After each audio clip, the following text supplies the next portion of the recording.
Assalamualaikum warahmatullahi wabarakatuh. Halo sahabat Sejuta Kisah. Semoga Anda terus setia bersama kami, channel yang selalu menghadirkan cerita-cerita misteri yang menarik. Dan untuk kesempatan kali ini kami akan berbagi sebuah kisah nyata misteri yang berjudul Bukan Kakakku yang Sebenarnya. Kemarin aku heran banget kenapa tiba-tiba seisi rumah bau kentang rebus. Tadinya aku kira bau itu cuman ada di kamarku doang. Ternyata baunya nyebar di satu rumah sampai ke lantai 2. Ternyata pas aku cari tahu, kemarin ada banyak yang masuk ke rumahku. Sore ini aku dibantu buat bersih-bersih mereka. Mereka pada ketawa sama nangis dong.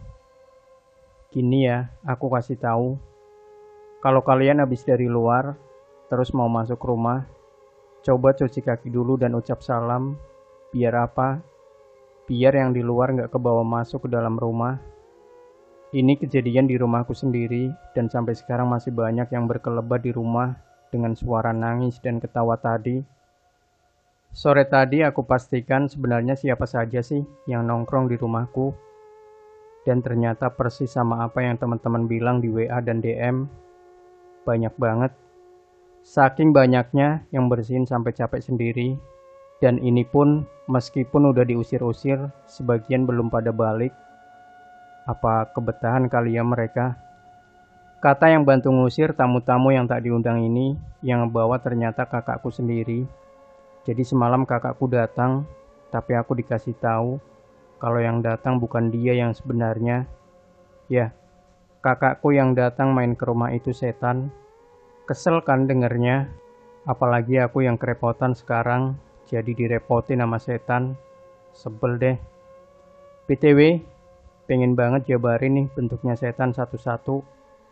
Tapi pasti bakal pada protes, soalnya takut. Jadi aku ceritain yang bagian setan yang menyerupai kakakku yang datang ke rumahku tadi malam aja ya. Jadi gini ceritanya, semalam kakakku datang dari kantor jemput kakak iparku nih. Kebetulan kakak iparku lagi nengokin kondisiku. Nah, kakakku datang gak cuci kaki atau cuci tangan, tapi main langsung masuk aja ke rumah. Ngobrol bentar terus balik, tapi perasaanku udah gak enak pas dia datang. Balik kan nih mereka. Ya aku tutup pagar, tutup pintu dong. Ya sama tutup hordeng, terus ke toilet. Kebetulan anak-anakku lagi di kamarku. Gak lama ada yang ngetuk pintu rumah. Pas aku buka gak taunya kakakku balik lagi. Tapi dia sendirian, terus nyengir-nyengir. Udah gitu gak ucap salam, nyengir aja. Kakakku gak ngomong apa-apa, terus main nyelonong aja ke kamar, ngeliat anak-anakku. Aku mikirnya, oh anak-anak belum salim kali tadi. Gak lama dia pergi. Tapi anehnya gak ada kendaraan dia. Terus juga kakak iparku kok gak ada. Dan dia nyengir doang kalau aku tanya.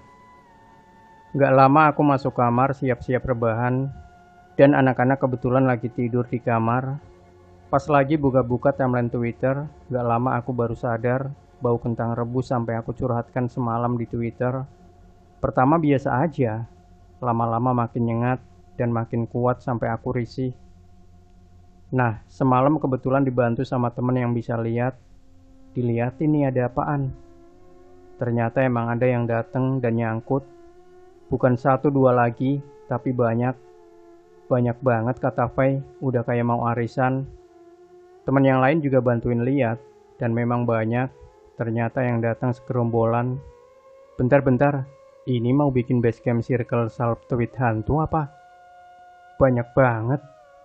Aku sempat kirim foto kondisi kamar ke mereka, dan langsung kelihatan ada anak kecil, kakek-kakek, pocong, muka di jendela yang lagi nyengir dan lain-lain.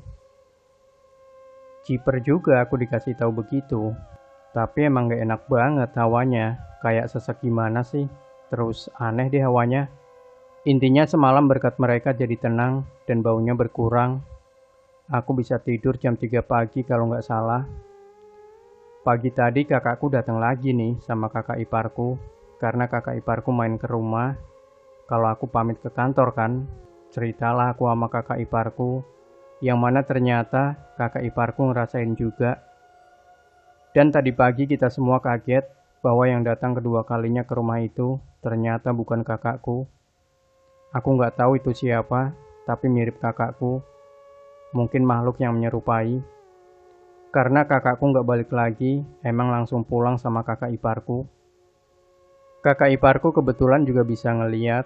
Dia ngeliat persis sama kayak apa yang teman-temanku lihat. Padahal aku nggak cerita temanku pada lihat apaan.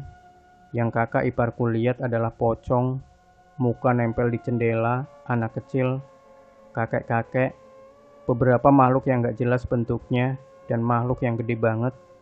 Dan kakak iparku pas di rumahnya, diliatin keadaan rumahku pas tadi malam itu ada nenek-nenek tua, tangannya masuk dari jendela, terus ngebuka kunci pintu dari dalam, jadi tangannya memanjang. Nah, pas dia buka, masuklah itu semua makhluk-makhluk gak jelas ke rumahku. Dan dia juga ngelihat anakku yang paling kecil pas tidur itu diliatin sama hantu anak kecil juga dan digangguin. Pantesan anakku semalam gelisah banget tidurnya. Dan kakak iparku ngelihat ada satu makhluk, laki-laki wajahnya ganteng, tapi terlihat kebingungan dan muter-muter di dalam rumahku. Jadi yang membawa mereka semua adalah kakakku. Kakakku habis balik dari proyek itu semalam. Nah, dia pas mau balik dari proyek situ dia nyasar, padahal dia udah sering ke situ. Nyasarnya nggak wajar, karena jalan yang harusnya dilewatin kanan kiri kosong, tiba-tiba berubah jadi komplek mewah. Di bawah setan keder, sampai sejam ada dia nyasar, dan dia baru ngeh kalau itu udah nggak wajar. Sampai akhirnya dia doa, lalu baru bisa nemu jalan yang biasanya dia lewatin deh. Nah, datang ke rumahku kan, nggak pakai cuci kaki, cuci tangan, langsung masuk aja. Ya udah, ke bawah semua ke dalam dan betah. Akhirnya tadi sore ya dibantuin lagi bersihin sama teman-teman kakak iparku. Dan pas dibersihin itu berkelebatan semua, plus ada suara ketawa sama nangis. Aku maksa buat bersihin karena udah ngeganggu. Semalam masih nggak ganggu, tapi pagi udah mulai ganggu. Setannya udah berani mindah-mindahin barang di rumah. Remote, TV, gelas, buku, kunci mobil, sapu dan lain-lain. Itu pindah-pindah tempatnya. Dan yang paling nyebelin adalah dikepretin air dong dari lantai 2. Padahal lantai 2 nggak ada air sama sekali. Anakku yang paling kecil juga ngomong sendiri, kayak ada yang ajak main. Ya nggak tahu sih, udah bersih apa enggak sekarang. Mudah-mudahan aja udah. Tapi awalnya udah mulai nggak enak lagi sih. Mudah-mudahan nggak ada apa-apa ya. Percaya nggak percaya ya gimana kan.